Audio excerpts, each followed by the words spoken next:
पढ़ो। Find the equation of lines which passes through the point. अच्छा, line निकालनी है, कोई भी लाइन, मतलब लाइन की इक्वेशन की बात करें, एक पॉइंट से पास हो रही है, पॉइंट क्या है 22, इससे पास हो रही है, ठीक है। फिर whose intercept on the x axis. अब ये इंटरसेप्ट में रिलेशन बोल रहा है, ध्यान से देखो, एक्स एक्सिस का इंटरसेप्ट वाई एक्सिस से कितना ज़्यादा है, 5। तो एक्स एक्सिस का क्या होता है ए, वाई एक्सिस का बी। यदि वो स्टैंडर्ड फॉर्म याद हो कि इंटरसेप्ट फॉर्म सर ये होती है ना, तो पहले इस फॉर्म को लिख लिया हमने, ठीक। अब क्वेश्चन के अकॉर्डिंग जो क्वेश्चन ये कह रहा है कि intercept on the x axis exceeds the intercept on the y axis, मतलब ए जो है वो एक्सीड कर रहा है बी से बाई 5, तो बस खत्म क्वेश्चन। अच्छा, एक बात और समझ में आती है कि कोई भी लाइन किसी पॉइंट से पास करती है तो वो पॉइंट को सेटिस्फाई करेगी, तो भाई पास कर रही है वहां से, तो मैंने एक काम किया, तो पास करने का मतलब सिर्फ इतना है कि 22/a लिख दो प्लस -6/b लिख दो, लेकिन b के प्लेस पे यहां से मैं वैल्यू डाल सकता हूं कितनी है, b की जगह a - 5 इज इक्वल टू 1। अब इसको सॉल्व करके क्वाड्रेटिक बनेगी और तुम्हें उससे a की वैल्यू निकालनी है, और a की निकालते ही b की आ जाएगी। तो 22 times a - 5 - 6a is equal to 1। तो 22a 22 × 5 110 माइनस 6a। अच्छा, ये जो क्रॉस मल्टीप्लाई करेंगे उसको इधर कर देते हैं, a² माइनस 5a। कैलकुलेशन देखते रहना, 22a और 6a, या फिर 6a और 5a कर लो, तो इधर आएगा माइनस का ये बचेंगे तो 21a बच गया, ये इस तरफ 21a, उधर जाएगा तो माइनस का 21a हो जाएगा, तो a² माइनस 21a ये बचा। अब ये 110 है, अब 110 ही रहेगा, और उधर जाएगा तो प्लस का 110 हो गया, तो प्लस 110 बराबर 0। अब 110 के फैक्टर आने चाहिए, 11 और 10 हो रहे हैं, दिखाई भी दे रहा है, 11 और 10 हो जाएंगे तो ठीक है भाई। तो a - 11 और a - 10, और इसको सॉल्व करोगे तो 110 के करेक्ट फैक्टर हो गए, तो a की वैल्यू 11 आ रही है और a की वैल्यू 10 आ रही है। अच्छा, a की वैल्यू जब 11 आएगी तो b की वैल्यू कितनी आएगी 6। a की वैल्यू जब 11 आएगी, जब 11 रखोगे तो b की वैल्यू 6 आ जाएगी, और a की वैल्यू जब 10 रखोगे तो b की वैल्यू 5 आ जाएगी। तो दो इक्वेशन बननी है इस तरीके की, x/11 plus y/6 is equal to 1। ये दोनों 22, -6 से पास करेंगी, और इनका जो इंटरसेप्ट है, जैसे 11 और 6 में 6 से कितना ज़्यादा है, 11 5 ज़्यादा है, और वहाँ से भी 5 ज़्यादा है, वो 10 वाले में भी। तो दूसरी लाइन की इक्वेशन ये है, x/10 plus y/5 is equal to 1। समझना हो ऐसा क्यों हो रहा है कि एक्स इंटरसेप्ट इससे ज़्यादा, तो वो डायग्राम बना के देख भी सकते हो, उस पॉइंट से पास होने वाली लाइन। बात समझ में आ गई? ठीक है, तो प्रोसीजर फॉलो करोगे तो क्वेश्चन होते रहेंगे इसके।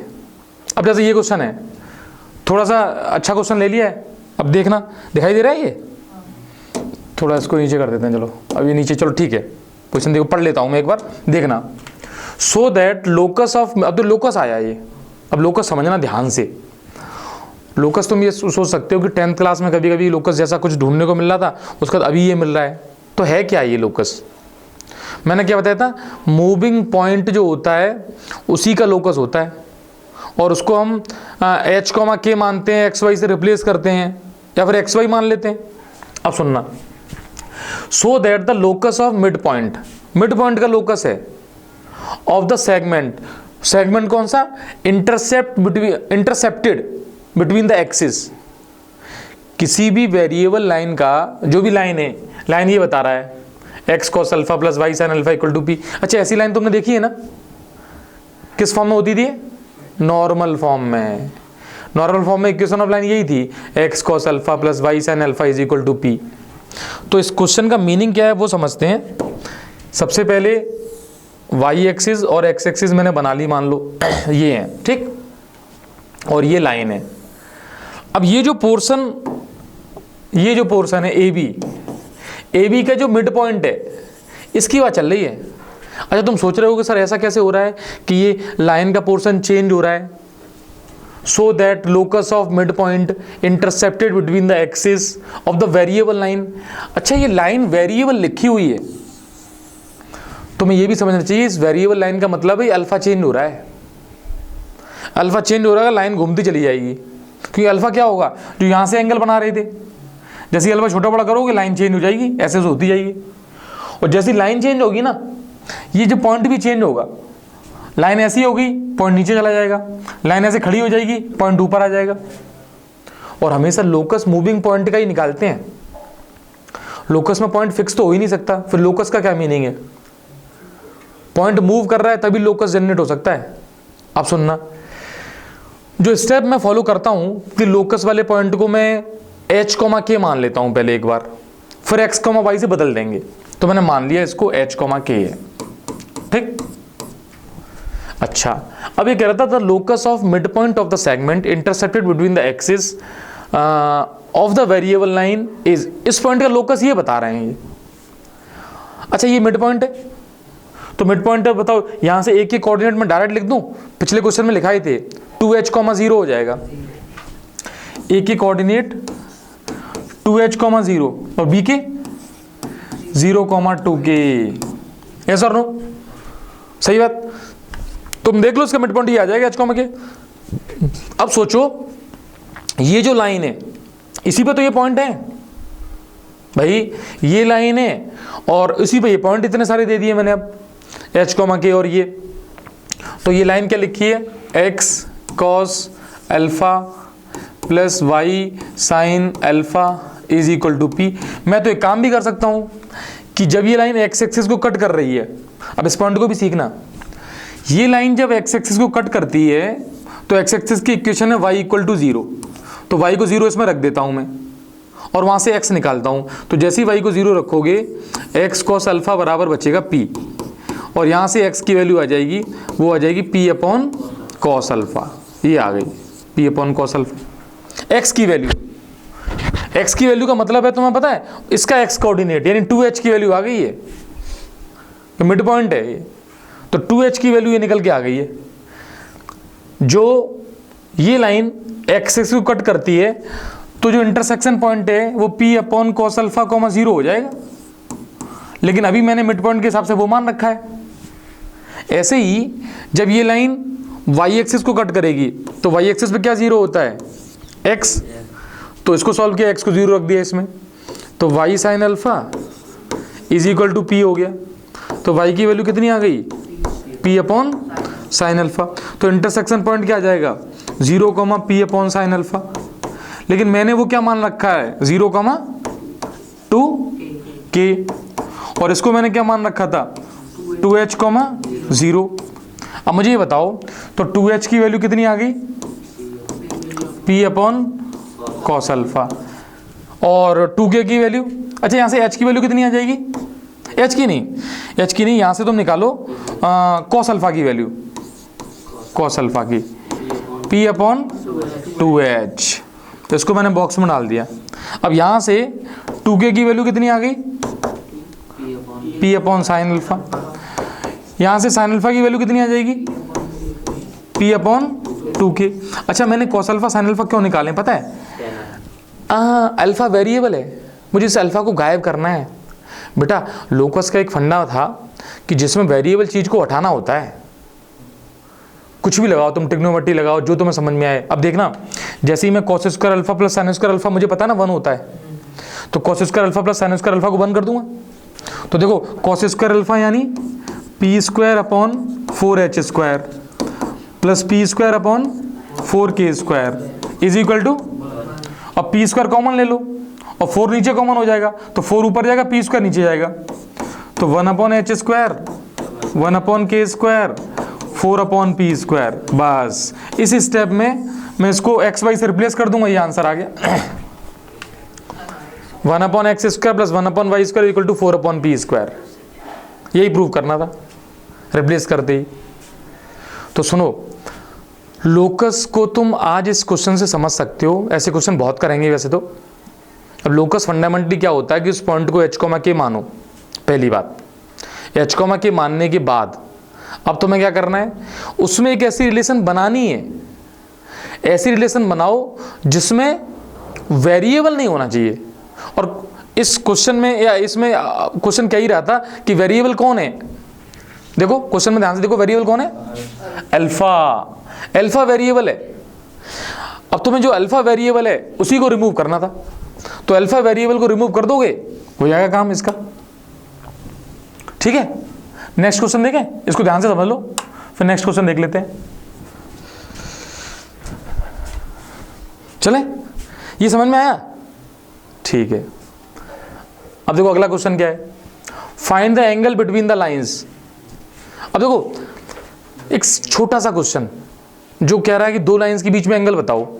अब लाइन कौन सी है, √3x + y = 1 और x + √3y = 1।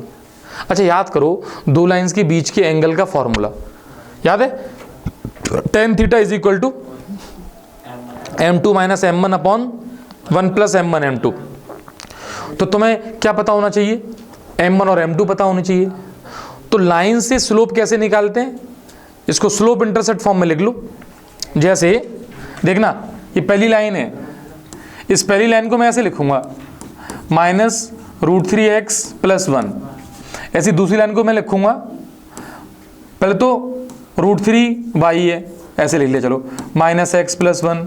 अब √3 से डिवाइड कर दूंगा तो y आ जाएगा -1/√3 x + 1/√3।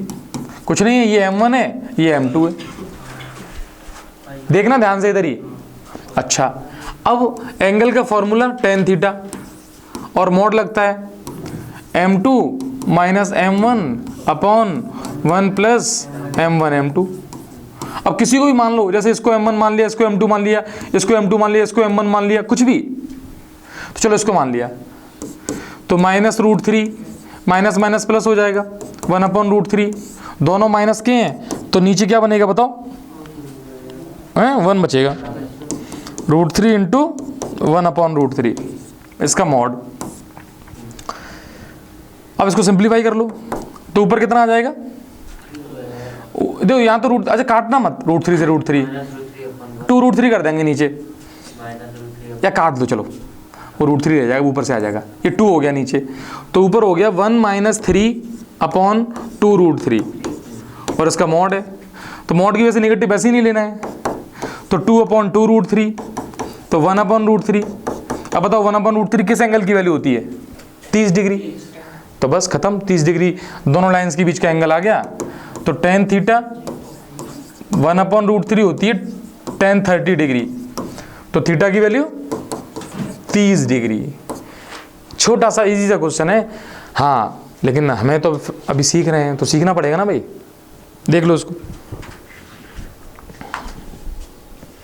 समझ में आ जाए तो बताना, क्लियर है वैसे, ठीक है,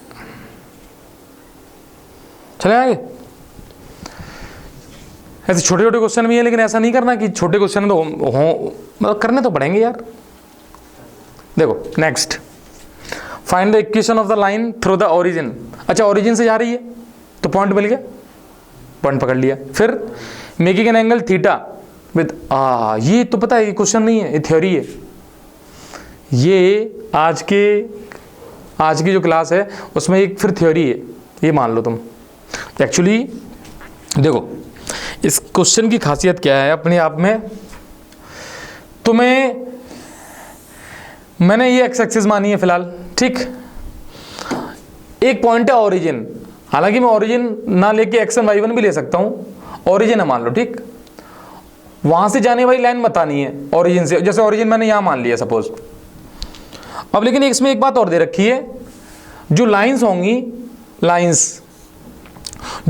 उनकी खासियत क्या होगी, ओरिजिन से तो जा रही हैं, समझना है इस बात को, and making an angle theta with the given line, तो ये भी लाइन होगी एक, अच्छा ये खुद एक लाइन होगी जिसमें इसकी स्लोप क्या होगी m का मतलब होता है tan थीटा। तो एक बात बताओ मुझे, मैं यदि मान लूं कि मेरी लाइन वो ये है, ये वाली y = mx + c मान ली मैंने, ठीक, सपोज, अब तुम्हारी जो वो लाइन बनानी है वो इस लाइन से एंगल बना रही है थीटा, मतलब इस लाइन से एंगल बनाने वाली पोजीशन में जैसे मैंने ये मान लिया, देखना ये एंगल थीटा है, ऐसे ही एक पॉसिबिलिटी ये बनेगी, ये कहाँ जा रहे हैं, एक पॉसिबिलिटी बनेगी इस जगह, देखो यहां से बना देता हूं, अब देखना तुम, इसको सेट कर देंगे थीटा एंगल पे फिलहाल, अब लगभग देख लेना, ये थीटा है, वो भी थीटा बनेगा, और तुम्हें ये 0 0 है, मतलब इस लाइन की इक्वेशन भी बतानी है, इस लाइन की इक्वेशन भी बतानी है। और तुम्हें एक बताऊं, 0 0 तो पर्टिकुलर केस है, x1 y1 लेके इसका डेरिवेशन करके वो फॉर्मूला दिमाग में रखना है कि क्या आता है। बेसिकली वो रिजल्ट जो आएगा वो ये आएगा, y minus y1 is equal to m ये वाला m है, प्लस माइनस टेन थीटा, ये थीटा वो वाला थीटा है, upon 1 minus plus m tan theta x minus x1।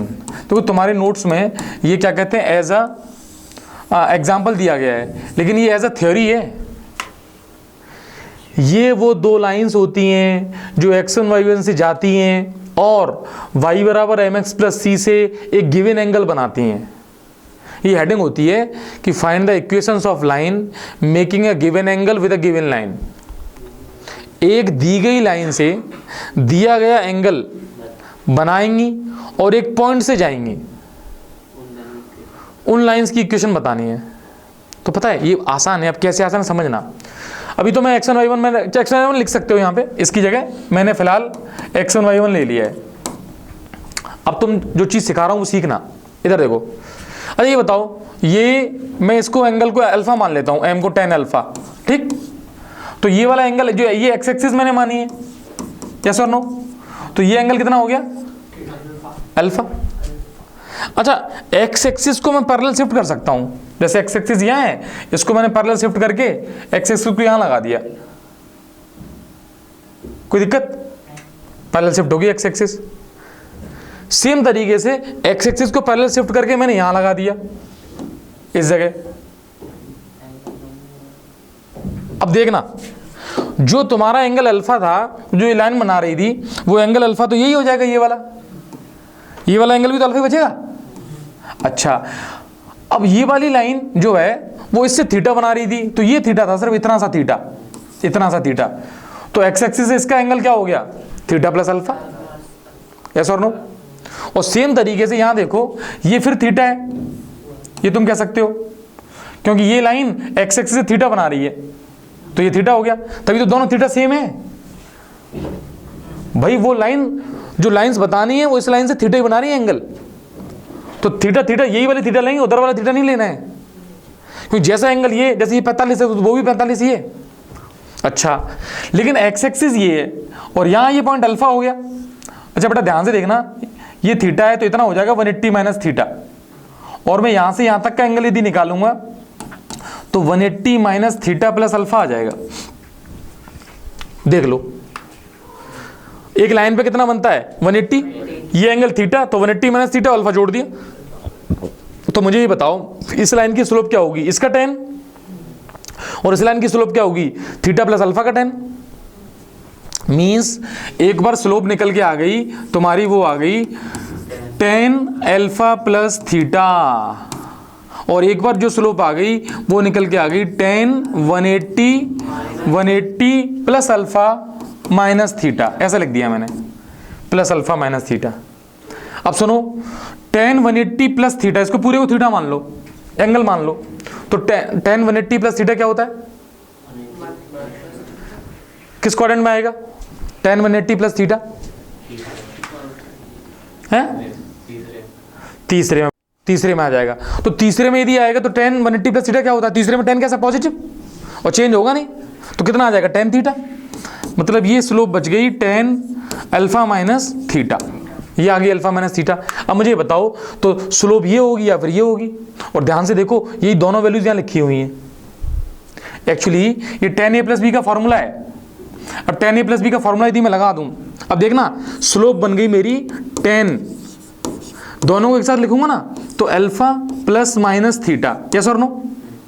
याद करो tan a प्लस बी का फॉर्मूला, तो tan a प्लस बी का फॉर्मूला होता है tan a plus tan b, तो प्लस वाले में तो प्लस आएगा tan a plus tan b, और माइनस वाले में यहाँ माइनस आएगा, तो वो माइनस वाले में माइनस आएगा, और नीचे देखो उल्टा हो जाता है, प्लस वाले में नीचे माइनस, माइनस वाले में प्लस, तो tan अल्फा और tan थीटा। अब बताना tan अल्फा की वैल्यू कितनी है m, तो tan अल्फा की वैल्यू मैंने m रख दी, तो m रख दी, तो m plus minus tan theta upon 1 minus plus m tan theta. और भाई साहब ये स्लोप है, तो दोनों लाइन एक साथ लिख दी है मैंने, ये ऐसा मत सोचना कोई नया फॉर्मूला लिख दिया है, और एक पॉइंट से जाने वाली लाइन है point slope form, y minus y one equal to m x minus x one. तो तुम्हारी जो ये वाला फॉर्मूला था y minus y one is equal to m x minus x one, अपने इस क्वेश्चन में ये जीरो हो जाएगा जो क्वेश्चन ये है, और जनरल लिखना चाहोगे तो ये देखो ये आ जाएगा, बस m की वैल्यू उठा के तो मैं क्या रखनी है, ये रखनी है, तो y minus y one is equal to m x minus x one.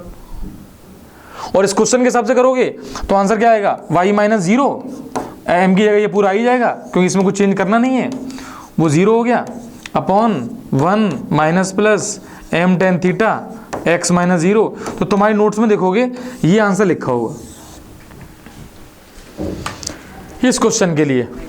देखो सुनो इधर देखो, सबसे पहले हमें क्या सोचना है, ये क्वेश्चन कोई स्पेशल नहीं है, किसके लिए स्पेशल तरीके से, ये लेकिन एक थ्योरी है, जब क्वेश्चन आएगा तो बच्चे ने यदि पहले नहीं किया हो तो इतनी आसानी से कर नहीं पाएगा भाई साहब, ये समझना, दोनों लाइंस बतानी है, और है भी कुछ नहीं, मतलब मैं इसमें कलर चेंज करके भी तुम डायग्राम ढंग से कर सकते हो। ये लाइन तो है y बराबर एम एक्स प्लस सी, अब ठीक है या कर दें कलर चेंज, देखो ये वाली लाइन जो है ना, ये लाइन कौन सी होगी, y बराबर एम एक्स प्लस सी, ये वाली लाइन, और तुम्हें ये जो व्हाइट वाली दो लाइंस हैं उनकी इक्वेशन बतानी है, और ये एक्स एक्सिस है, एक्स एक्सिस को मान लो ये तो एक्स एक्सिस नहीं हुई तो रेड हो गई, अभी देखते हैं, हाँ ये एक्स एक्सिस है और एक्स एक्सिस ये मान ली, तुम्हें जो ये एक्स एक्सिस है, अब एक्स एक्सिस ही पैरेलल शिफ्ट हो रही है, यानी ये वाली लाइन भी एक्स एक्सिस है, ये जो अंदर लाइन है ये कौन सी एक्सिस है, एक्स, और ये भी पैरेलल, ये वाली लाइन कौन सी है, एक्स, ये भी एक्स है, मतलब एक्स एक्सिस इसलिए बना दी कि शिफ्ट करके एंगल निकाल पा रहे हैं हम, तो तुम्हारा ये एंगल थीटा प्लस अल्फा आ गया और वो एंगल आ गया, और क्या चाहिए, पॉजिटिव एक्स एक्सिस से जो एंगल बनता है उसका tan थीटा, तो स्लोप आ गई अपने पास और पॉइंट दिया ही हुआ है। तो तुम आज के लिए समझ सकते हो कि ये एक थ्योरी का पार्ट है जो अपने दिमाग में होना चाहिए, ध्यान से इसको नोट कर लो, समझ लो।